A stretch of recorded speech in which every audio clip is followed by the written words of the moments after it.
Hey ladies and gents, welcome back. This is going to be part 2 to What If Naruto was banished from the village. So just like the last part, the like goal on this is just going to stay the same. We'll have it at 200 likes for part 3 to come out, obviously. So with that being said, let's do a brief recap of what actually happened in the last part. So, in the last part, Naruto went through his early childhood before getting basically exiled or banished from the village, obviously with the title and the thumbnail suggests. He got banished or exiled from the village because of basically him losing control over the Nine Tails, him going into his Four Tails version 2 cloak, basically completely rampaging throughout the village before Hiruzen, the Hokage of the village, had to step in basically to, control Naruto and suppress him from this enraged and state. Naruto wakes up in the hospital before being banished from the village by the third Hokage.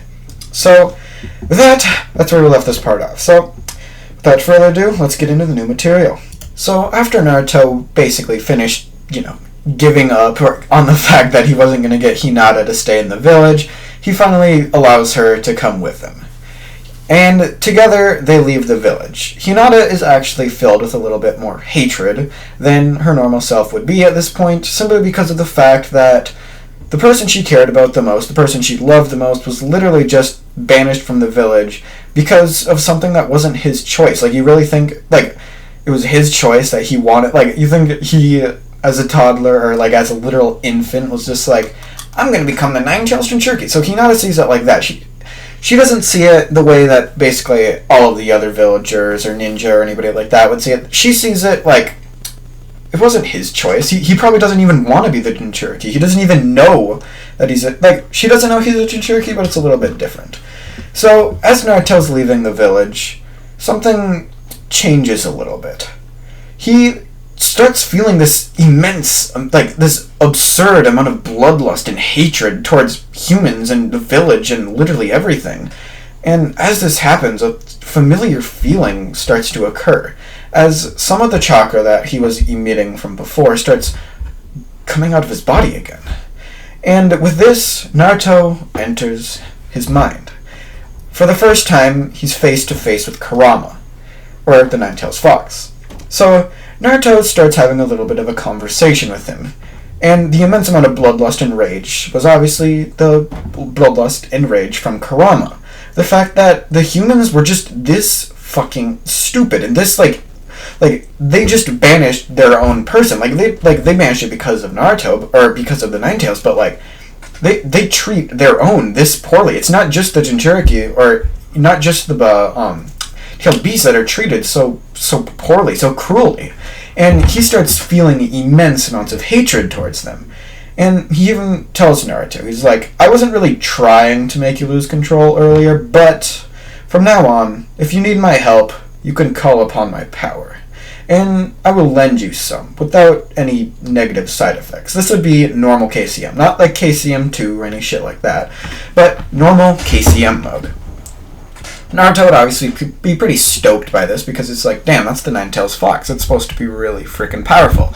And this is also where he figures out that he is the Nine-Tails Jinchuriki. He doesn't figure out, his parents or anything like that, but he does figure out that he has the Nine-Tails inside of him. So with that, Naruto basically exits his, little, mindscape thing and explains to Hinata a little bit of what happened, and explains that apparently he's something called a Jinchuriki, and he hosts the Nine Tails inside of him. Hinata, obviously knowing of what the Nine Tails would be, is a little bit surprised by this, and she's just that's why the villagers hated him so much and blamed him for the fourth Hokage's death. She's basically just piecing everything together. She is not going to be like the other villagers because, she's fucking Hinata. She's been adoring this man. Even she did figure it out in the original. She still liked him a lot. So, Naruto basically, they end up leaving the village. And as they're leaving the village, Danzo comes out. No, I'm not doing that again. I did that in my last one. I was going to do that and then have Naruto completely dick down Danzo with KCM, but I changed my mind because, I already did that. That would just be old news at this point. And plus, Danzo can be used for showing Naruto's power later on. So, yeah. Danzo doesn't attack. With that, Naruto leaves the village. Basically taking a little look back at it for the last time, or at least what he thinks is going to be the last time. So as he's walking away from the village, a man actually does approach him. This not being Danzo, obviously. This also has something to do with the thumbnail. You know, Obito. So he approaches Naruto now, and thinking that this could be a pretty good, like, he's been watching, he's seen all of this go down, and he's just like, damn, this is a really good opportunity. They're both young, I could manipulate them both fairly easily, and this could really work out. Not only will I have the Nine-Tailed Jinchuriki basically under my control, but at any point I want, I could just take the Nine-Tails away from him in some kind of surprise attack, and then just, you know, get it to remove the Nine-Tails from him. So it's just like, I can have this asset because, you know, he can be like, recruit him to the Akatsuki and everything like that. So he approaches Naruto now, and Naruto looks up, and obviously he's just like, there's this masked guy with a Sharingan basically barely visible. Naruto notices this, and he's just like, Chiha. Interesting.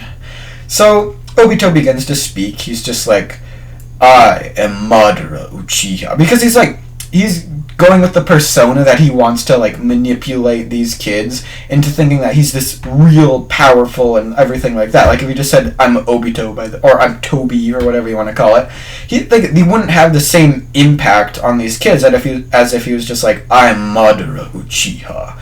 And obviously this would take Naruto and Hinata by, like, a lot of surprise. They're like, wait, no, that was hundreds of years ago. Like, you can't be alive. What the fuck are you talking about, boy?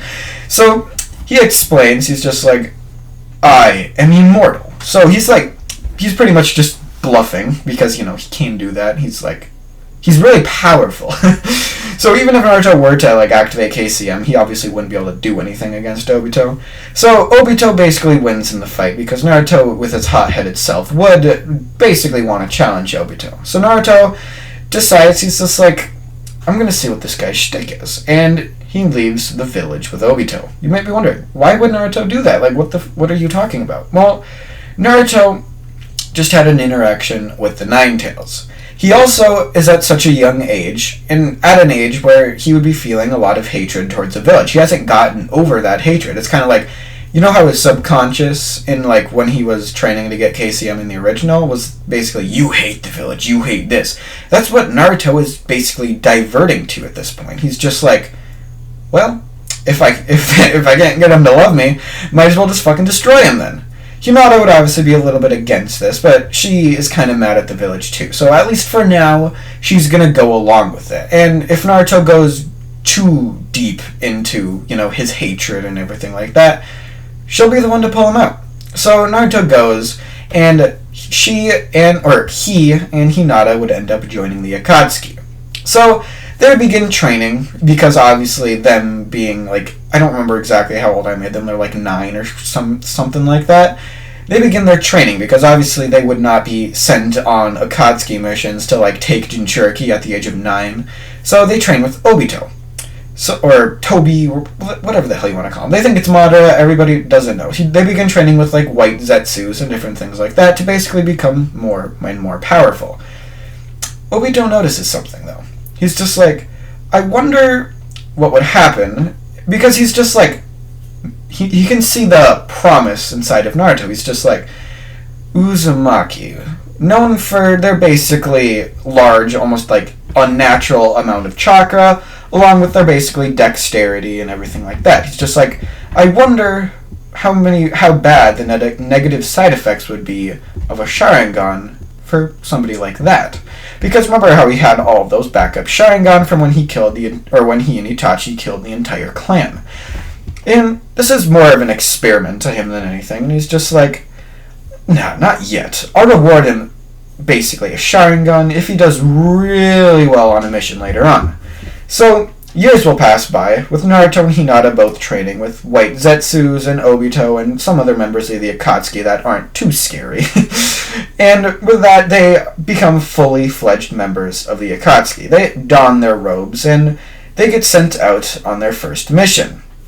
This mission being to infiltrate the Sand Village and get any information about the One-Tailed Jinchuriki that resides within. So, this being their first mission, it's obviously going to be a little bit, one with a little bit less difficulty. So they enter the sand village, basically just, wearing their casual traveler's attire. Like, they're not wearing their Akatsuki robes and everything like that.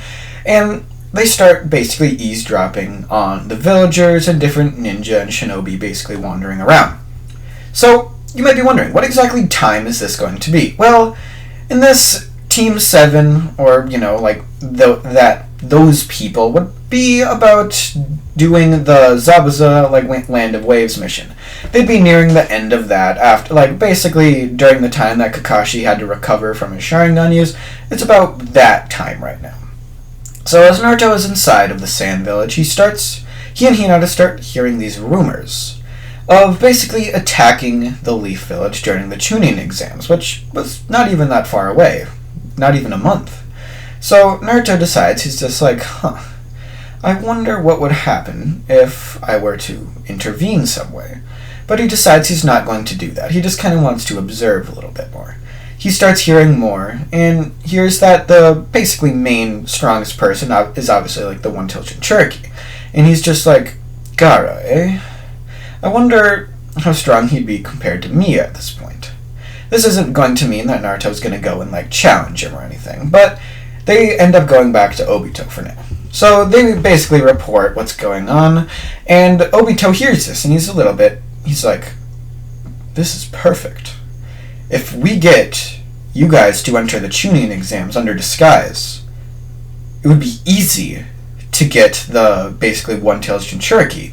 Think of it like this. Obito would be usually the one-tailed Jinchuriki would be inside of his village, basically guarded by a ton of different people.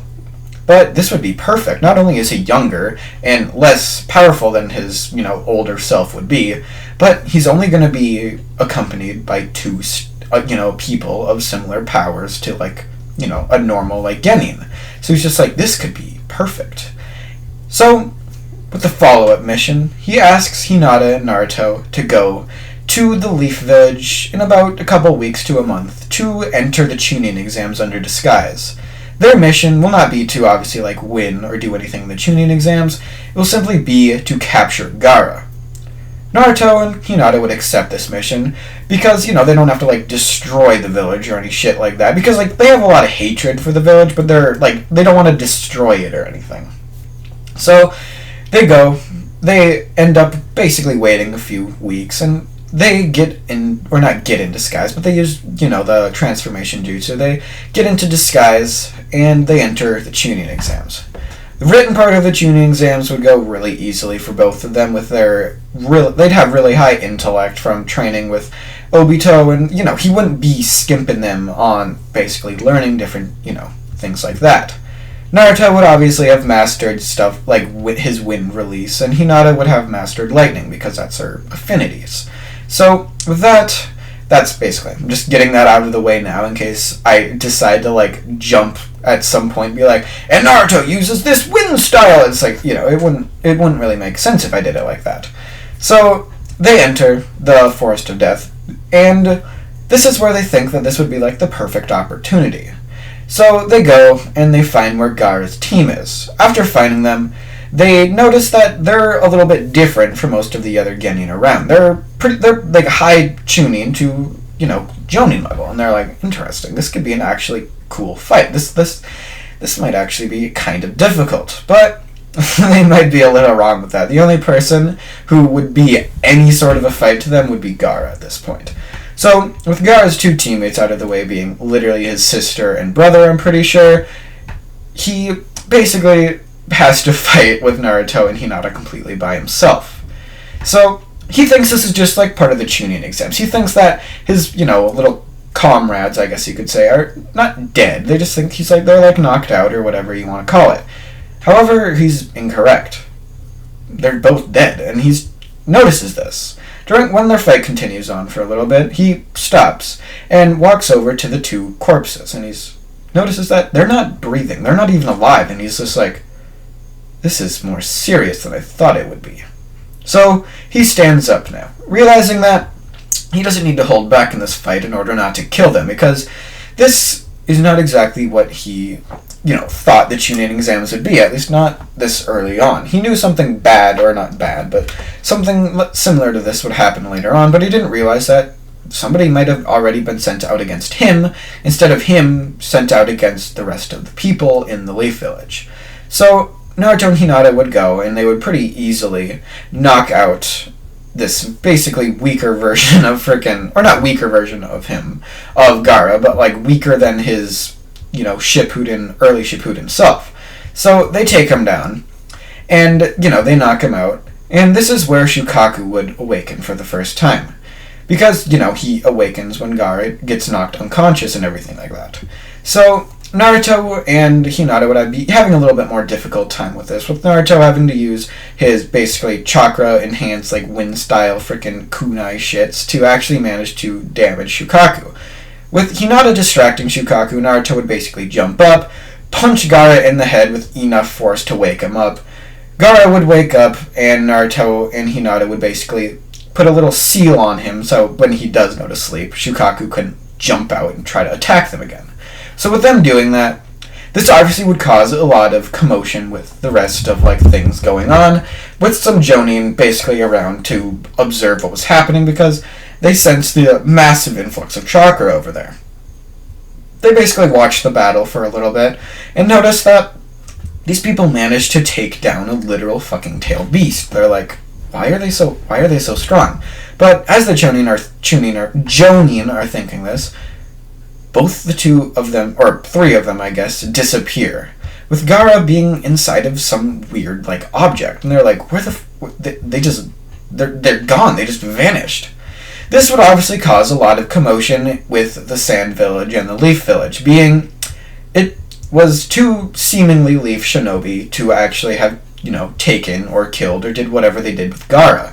So this would cause a lot of commotion, and the attack would still happen, so Hiruzen would still get his arm sealed away and everything like that.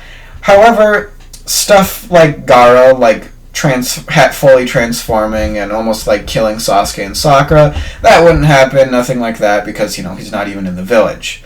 So, with Naruto and Hinata returning back to Obito, they begin the sealing process, or unsealing process. They begin the basically ritual-looking thing to remove the One Tails from Gaara. After successfully doing this, which takes, a long time to do, Obito would actually reward them for their, things that they had to be doing. He doesn't really give too much to Hinata because, she already has, her dojutsu and everything like that, but Naruto gets a much better reward than Hinata would. He gets a Sharingan. Naruto gets this literal Sharingan, which is 3 Tomo at this point, because, it hasn't had its user awaken among Gekyo at the, normal things like that. So, it gets implanted into Naruto, who then, similar to what Kakashi would do, basically puts a little cover over it so it isn't basically constantly, continuously draining chakra. Obito would eventually notice this, and he just decides, he's just like, well, I doubt it'll kill Naruto if he, we can recover it if Naruto starts losing a ton of chakra, so he just Naruto, remove the mask. And Naruto's like, wait, what? Why? It just drains my chakra. And he's just like, I want to see if you can build up a resistance to it. Naruto would obviously be like, okay, whatever, and he picks it up. So after literal days of having hours of having the Sharingan activated, he would have to recover it, regain his stamina. The process would repeat itself over and over until there's basically Sharingan effects of a non-Uchiha were seemingly just not there. Naruto would have the benefits of, what a Sharingan would give. However, it literally just doesn't have any negative side effects, and Obito is ecstatic at this. He's just like, yes, Naruto, until I decide, or he's not obviously saying this out loud, but he's just like, until I decide to basically remove the Nine Tails from Naruto, Naruto's going to be a massive asset in the battle, or in any battles upcoming. And I can even do something that would really help out. If I could keep Naruto alive somehow, well, after removing the Nine Tails from him, he would be a great asset in the upcoming war. That is, because he knows the war is upcoming. He has the plans and everything like that for that to happen. But that's where I'm going to leave this part off, because I can. So I'll see you guys in the next part. Peace out. Bye.